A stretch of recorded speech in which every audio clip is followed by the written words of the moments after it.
Good evening, Anna. It's Wednesday. In your last video, you said that society isn't ready for that when referring to cosplaying in public, and I wanted to talk about what that means. But before we get into that, let's have a quick brain weather recap from Charles. Charles? Clear skies! Thank you, Charles. When you say the word society, a certain image might come to mind. For me, I imagine an urban setting with bustling sidewalks. This is because I have, for the most part, imagined society with negative connotations, and thusly imagine something that I do not like.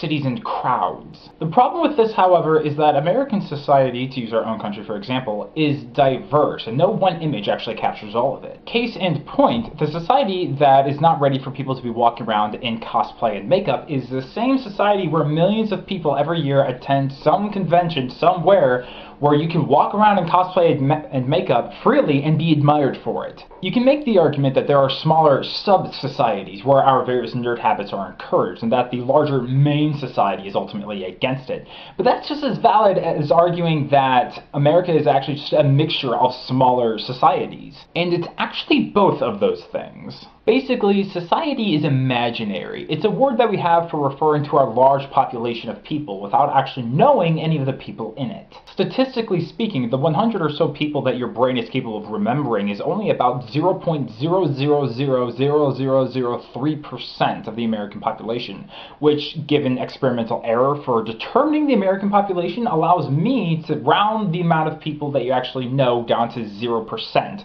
Which allows me to say that you don't actually know anybody. But statistics isn't always a good example of reality. Of course you know people. It's when you start using statistics to refer to a small sample size that you start to run into errors. Like the idea that if you get enough people into a room that at least one of them has to be a murderer.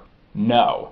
That depends largely on which people are coming into the room. If it's a room of 2,000 kindergartners, there's probably no murderers. Though with that many screaming children, things will go downhill fast. So back to cosplaying in public. I think you would probably get some weird looks, but I think that in most places, most people just wouldn't say anything. There's quite likely that most people would recognize your characters, just that so few would engage you about it. Maybe. I don't know. I don't know these people. The biggest issue I think most of us have in this modern age is that the worst and loudest people stand out to us. As a result, we can make the mistake of thinking that they're the majority because they're the easiest to see. It seems paradoxical to think that the truth is something that one must work and strain to find. But it is. Our minds regularly make logical mistakes, probably because they're not really built to be logical. They're built to help us survive. And when your mind always errs on the side of caution, it's gonna always assume the worst, even if most of your society is neutral. But I must admit, I don't actually know any of this for sure, because again, I don't know these people. As I always say, I don't know most things. I've only actually been saying that for about a month now, and I'll see you on Wednesday.